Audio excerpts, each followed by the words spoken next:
जगातील ॲथलेटिक्स चॅम्पियनशिपमध्ये भारताच्या नीरज चोप्राच्या पदरी निराशा पडली आहे. पण नीरज चोप्रानंतर भारताचा अजून एक भालेफेकपटू उदयाला आला आहे, तो म्हणजे सचिन यादव. सचिन यादवने जागतिक ॲथलेटिक्स चॅम्पियनशिपमध्ये कमालीचा थ्रो करत कडवी झुंज दिली आणि जगभरात त्याने आपल्या नावाचा डंका वाजवला. पण आता हा भारताचा येऊ घातलेला भालेफेकपटू सचिन यादव कोण आहे जाणून घेऊयात.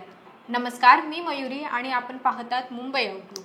भारताचा नवा येऊ घातलेला स्टार भालेफेकपटू सचिन यादव अवघ्या काही मीटरमुळे पदकासाठी हुकला. सचिन यादवने संपूर्ण 6 थ्रोमध्ये 85 मीटरपर्यंतचा थ्रो कायम ठेवला.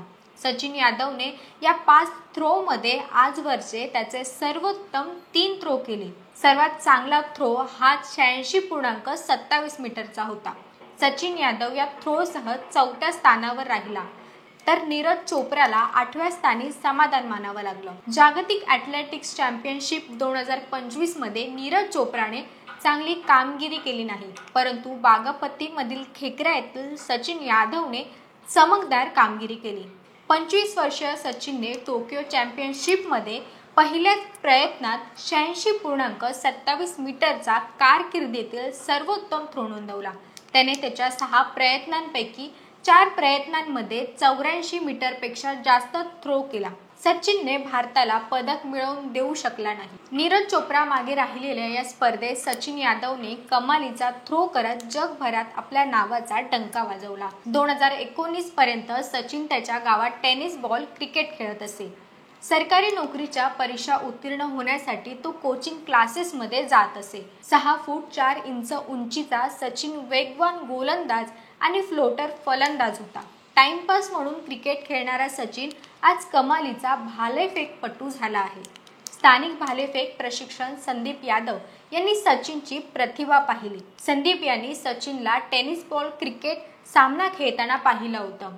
6 फूट 4 इंच उंचीचा असलेल्या सचिनकडे प्रभावी हाताचा वेग होता. संदीप यांनी हा वेग अचूक हेरला.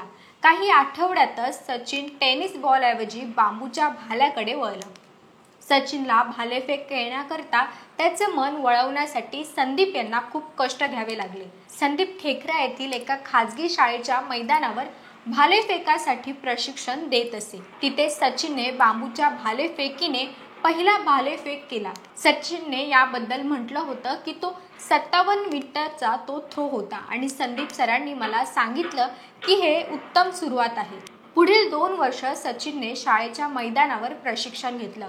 उत्तर प्रदेश पोलीस विभागात कार्यरत असणारा संदीप ड्युटीवर असतानाही व्हिडिओ कॉलद्वारे प्रशिक्षण घेत असे. सचिनला खेकरा येथून दूर असलेल्या एका चांगल्या प्रशिक्षण केंद्रात जाण्याची संधी मिळावी अशी कोच संदीप यांची इच्छा होती. यासाठी त्यांनी टोकियो पॅरालिम्पिक सुवर्ण पदकविजेता सुमित ॲटेलचे प्रशिक्षक नवल सिंग यांच्याशी संपर्क साधला. नवल सिंग हे दिल्लीच्या जयलँड स्टेडियममध्ये खेळाडूंना प्रशिक्षण देत असत आणि तिथे प्रशिक्षणासाठी सचिन गेला.